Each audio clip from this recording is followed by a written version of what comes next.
Shri George Podippara, നോക്കൂ, ഇവിടെ ഇപ്പോൾ കെ സുധാകരനാണ് ഇങ്ങനെ ഒരു ചർച്ച തുടങ്ങി വെക്കുന്നത്. അതങ്ങ് സ്വാഭാവികമായി സംഭവിച്ചു പോയതാണെന്ന് നമുക്ക് പറയാൻ പറ്റത്തില്ല. ഡൽഹിയിൽ നിന്ന് മുറിവേറ്റാണ് കെ സുധാകരൻ എത്തിയിരിക്കുന്നത്. ആ ചർച്ചയിൽ ഏറ്റവും ശക്തമായ നിലപാട് സുധാകരനെതിരെ സ്വീകരിച്ചത് VD സതീശനാണ്. അതിനിടയിൽ സമവായം ഉണ്ടാക്കാൻ ഓടി നടന്ന വ്യക്തിയാണ് രമേശ് ചെന്നിത്തല എന്ന് നമുക്കറിയാം. രമേശ് ചെന്നിത്തല വിളിച്ചിരുന്നു, അത് ആശ്വാസകരമാകുന്നു, അല്ലെങ്കിൽ ഇടപെട്ടിരുന്നു എന്നൊക്കെ സുധാകരൻ തന്നെ പറയുന്നുണ്ട്. പ്രശ്നപരിഹാരത്തിനുള്ള പക്വതയുള്ള വ്യക്തിയായാണ് രമേശ് ചെന്നിത്തലയെ സുധാകരൻ ചിത്രീകരിക്കുന്നത്. ഇതൊരു നന്ദി പ്രകടനമാണോ കെ സുധാകരന്റെ ഭാഗത്തു നിന്നുമുള്ള?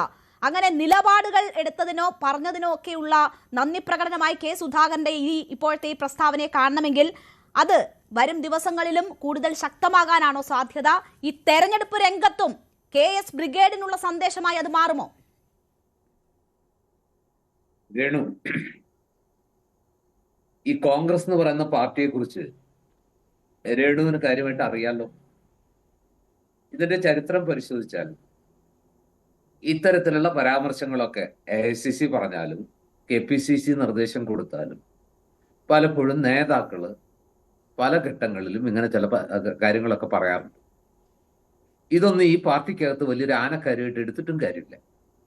വളരെ കൃത്യമായി തന്നെ നമുക്കറിയാം, PJ കുര്യൻ എന്ന് പറയുന്ന ആള് ഇന്നിപ്പോ ഈ പാർട്ടിക്കകത്തോ പാർട്ടിയുടെ ഉന്നത തലങ്ങളിലോ ഒന്നും വലിയ അധികാരമോ പദവിയോ സ്വാധീനമോ ചെലുത്തുന്ന ഒരു വ്യക്തിയല്ല. ഞാൻ അദ്ദേഹത്തെ കുറച്ച് കാണുകയല്ല, അങ്ങനെ ഒരു കാലം അദ്ദേഹത്തിന് ഉണ്ടായിരുന്നു. പക്ഷെ ഇപ്പോ അദ്ദേഹത്തിന് അത്തരത്തിലുള്ള വലിയ സ്ഥാനങ്ങൾ കേരളത്തിലെ പാർട്ടിയിലും ഇല്ല, കേന്ദ്ര തലത്തിലും ഇല്ല. അതുപോലെ തന്നെ കെ സുധാകരൻ പറഞ്ഞത് നമുക്ക് ഊഹിക്കാവുന്നേ ഉള്ളൂ. ഒരു അഭിമുഖത്തിൽ കൃത്യമായ ഒരു ഷാർപ്പായിട്ടുള്ള ഒരു ചോദ്യം വരുന്നു. ആ ചോദ്യം വരുന്ന ഘട്ടത്തിൽ അദ്ദേഹം എൻ്റെ പ്രിഫറൻസ്, എൻ്റെ എന്താ പറയാ മനസ്സിലുള്ളത് രമേശ് ചെന്നിത്തലയാണ്. കെ സുധാകരനെ കുറിച്ച് നമുക്കറിയാം, അദ്ദേഹത്തിന് മനസ്സിലുള്ളത് പറയാനായിട്ട് തുറന്ന് പറയുന്ന കൂട്ടത്തിലുള്ള ഒരാളാണ്.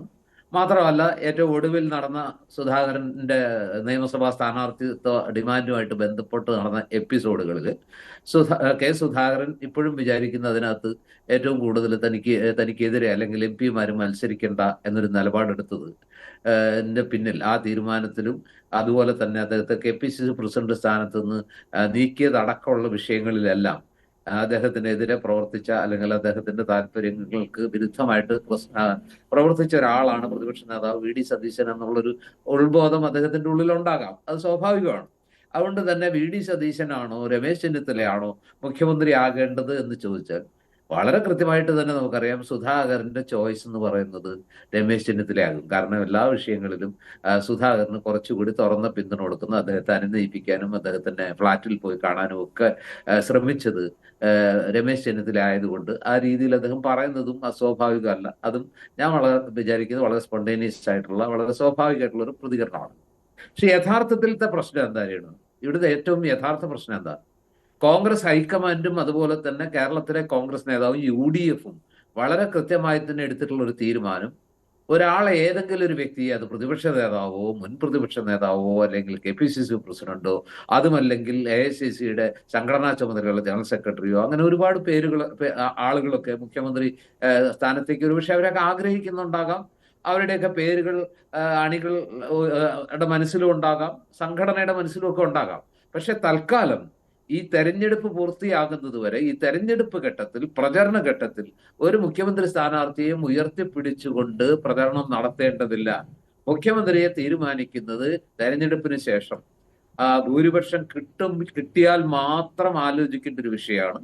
അതിന് കൃത്യമായിട്ട് AICC-ക്ക് അല്ലെങ്കിൽ കോൺഗ്രസ് ഹൈക്കമാൻഡ് പാലിച്ചു വരുന്ന കൃത്യമായ ഒരു കീഴ്വഴക്കമുണ്ട്.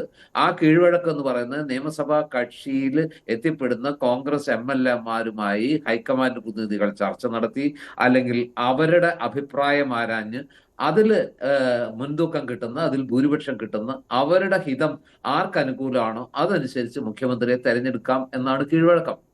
ആ ഒരു തീരുമാനമാണ് AICC എടുത്തിട്ടുള്ളത്, ഹൈക്കമാൻഡ് എടുത്തിട്ടുള്ളത്.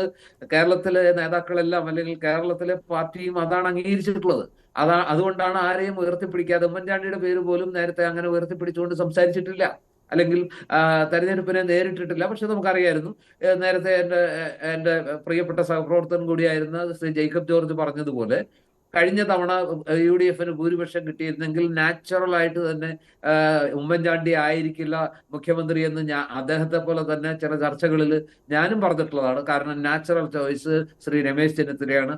അദ്ദേഹമാണ് ഏറ്റവും കൂടുതൽ ആരോപണങ്ങളും അതുപോലെ തന്നെ ഒരു മാധ്യമ പ്രവർത്തകർക്ക് പോലും കഴിയാത്ത ഒത്തിരിയേറെ എന്തെല്ലാം ആരോപണങ്ങളായിരുന്നു അദ്ദേഹം പുറത്തു കൊണ്ടുവന്നത്. അപ്പൊ ആ നിലയ്ക്ക് ഈ തെരഞ്ഞെടുപ്പിൽ UDF ഭൂരിപക്ഷം കിട്ടുകയാണെങ്കിൽ ഏറ്റവും നിർണായക പങ്ക് വഹിക്കുന്ന ഒരാളെന്നുള്ള നിലയ്ക്ക് നാച്ചുറൽ ചോയ്സ് പ്രതിപക്ഷ നേതാവാണ്. ആ പ്രതിപക്ഷ നേതാവ് എന്നുള്ള നിലയ്ക്ക് രമേശ് ചെന്നിത്തലയാണ് ഇക്കുറി മുഖ്യമന്ത്രി ആകേണ്ടത്, അല്ലെങ്കിൽ ആകും എന്ന് തന്നെയാണ് എല്ലാവരും കണക്കുകൂട്ടിയത്. UDF അന്ന് ഭൂരിപക്ഷം കിട്ടിയില്ല. LDF ഐതിഹാസികമായ വിജയം നേടി വീണ്ടും തുടർ ഭരണം. അതാണ് മാനദണ്ഡമെങ്കിൽ ശ്രീ ജോർജ് കൊടിപ്പാറ, VD സതീശൻ ഒരു നാച്ചുറൽ ചോയ്സ് ആകണ്ടേ ഇത്തവണ? ആ രീതിയിൽ മുന്നിൽ നിന്ന് നയിക്കുമ്പോൾ അദ്ദേഹത്തെ പിന്നിൽ നിന്ന് കൊത്തുന്ന തരത്തിലുള്ള അഭിപ്രായ പ്രകടനങ്ങൾ മുതിർന്ന നേതാക്കളുടെ ഭാഗത്തു നിന്നും ഉണ്ടാകുന്നത് സ്വാഭാവികമെന്ന് കരുതാൻ പറ്റുമോ? രേണുക, ഞാൻ പറയുന്നത് ഇപ്പൊ ഇന്നലെ തിരുവല്ല നടന്ന സമ്മേളനം, PJ കുര്യൻ അവിടെ പ്രസംഗിക്കുന്നു. ആ വേദിയിൽ രമേശ് ചെന്നിത്തലയുണ്ട്. മാത്രമല്ല ആ മേഖല എന്ന് പറയുന്നത് VD സതീശന്റെ തട്ടകമല്ല, രമേശ് ചെന്നിത്തലയുടെ തട്ടകമാണ്. രമേശ് ചെന്നിത്തലയ്ക്ക് കുറച്ച് കൂടുതൽ സ്വാധീനമുള്ള ഒരു മേഖലയാണ്. മാത്രമല്ല മുതിർന്ന നേതാക്കൾ എന്നുള്ള നിലയ്ക്ക് കാലങ്ങളായിട്ട് PJ കുര്യൻ അവിടുത്തെ പൾസ് അറിയാം, ബന്ധം അറിയാം. രമേശ് ചെന്നിത്തല ഇരുത്തിക്കൊണ്ട് അവിടുത്തെ അണികളെ ഉത്തേജിപ്പിക്കാൻ. പക്ഷെ സത്യത്തിൽ PJ കുര്യൻ എന്ന് പറയുന്ന മുതിർന്ന നേതാവ് കോൺഗ്രസിന്റെ ഒരു മുതിർന്ന നേതാവ് എന്നുള്ള നിലയ്ക്ക് ഉത്തരവാദിത്വം കാണിച്ചില്ല എന്ന് പറയാൻ എനിക്കൊരു മടിയില്ല. കാരണം ഈ മുതിർന്ന നേതാക്കളാണ് ഈ പാർട്ടിയുടെ സാധ്യതകളെ അനാവശ്യമായ വിവാദങ്ങളിലൂടെ, പ്രകോപനങ്ങളിലൂടെ, ഇല്ലാത്ത ചർച്ചകൾ ഉണ്ടാക്കി അതൊരു വിഷയമാക്കി. ഇന്ന് ഇപ്പൊ PJ കുര്യൻ അങ്ങനെ ഇന്ന് സംസാരിച്ചിരുന്നില്ലെങ്കിൽ രേണു ഇന്ന് ഈ വിഷയം ചർച്ചയ്ക്ക് എടുക്കില്ലായിരുന്നു. പക്ഷെ ഇവിടെ മനസ്സിലാക്കേണ്ട കാര്യം, PJ കുര്യൻ ഈ പാർട്ടിക്കകത്ത് ഇപ്പൊ എത്രമാത്രം സ്വാധീനമുള്ള നേതാവാണ്. ഈ പാർട്ടിയുടെ പ്രവർത്തകർക്കിടയിൽ, അണികൾക്കിടയിൽ, എന്തിന് UDF ഘടകകക്ഷികൾക്കിടയിൽ PJ കുര്യന്റെ വാക്കുകൾക്ക് എത്രത്തോളം പ്രാധാന്യമുണ്ട് അദ്ദേഹം സ്വയം തിരിച്ചറിയണ്ടേ. ചില ആളുകൾ, ചില മുതിർന്ന നേതാക്കൾ സ്വന്തം പ്രസക്തി തെളിയിക്കാൻ വേണ്ടി പോലും ഇത്തരത്തിലുള്ള, ഞാൻ ആ വാക്ക് ഉപയോഗിക്കുന്നില്ല, ഇത്തരത്തിൽ ചില കാര്യങ്ങൾ നടത്തുന്നു എന്നത് നിർഭാഗ്യകരമാണ്. അതായത് ഒരു തെരഞ്ഞെടുപ്പിന്റെ മൂർധന്യാവസ്ഥയിൽ പ്രചരണം കൊട്ടിക്കയറുമ്പോൾ യഥാർത്ഥ വിഷയങ്ങളിൽ നിന്ന് വഴിതിരിച്ചു വിട്ട് ഇത്തരം ചർച്ചകളിലേക്ക് കാര്യങ്ങളെ കൊണ്ടെത്തിക്കുന്ന ഇവിടെ ഒരു പ്രശ്നമുണ്ട്. അതായത് ഈ പറഞ്ഞ 24 മണിക്കൂറിൽ സ്ഥാനാർത്ഥിയെ പ്രഖ്യാപിക്കുന്നു പറഞ്ഞ് നടന്നില്ല. എന്തുകൊണ്ട് നടന്നില്ല? ഈ പറഞ്ഞ പൊതുയുഗ യാത്രയൊക്കെ ആയിട്ട് നേതാക്കളെല്ലാം തെരുവിലായിരുന്നു, VD സതീശനടക്കം. അതുകൊണ്ട് ഘടകകക്ഷികളായിട്ട് ഒരു കൺസെൻസസിൽ എത്താൻ വൈകി. അതിനുശേഷം ഡൽഹിയിൽ ഒരൊറ്റ വാചകം കൂടി. അപ്പൊ അങ്ങനെയൊക്കെ ചില കൺഫ്യൂഷൻസ് നിൽക്കുമ്പോൾ അതിൽ പ്രതിരോധത്തിൽ നിന്ന്, അതിൽ നിന്ന് പുറത്തു കടന്ന് പാർട്ടി ഒരുവിധം ഒന്ന് ശരിയായി വരുമ്പോഴേക്കാണ് ഈ PJ കുര്യനെയും സുധാകരൻ അടക്കമുള്ള നേതാക്കൾ വീണ്ടും ആ പാർട്ടിയെ കൺഫ്യൂഷൻ ഉണ്ടാക്കുന്നത്. കുഞ്ഞിക്കണ്ണൻ സഖാവിന് ഇത് സന്തോഷമാകുന്നതിൽ എനിക്ക് അത്ഭുതമില്ല.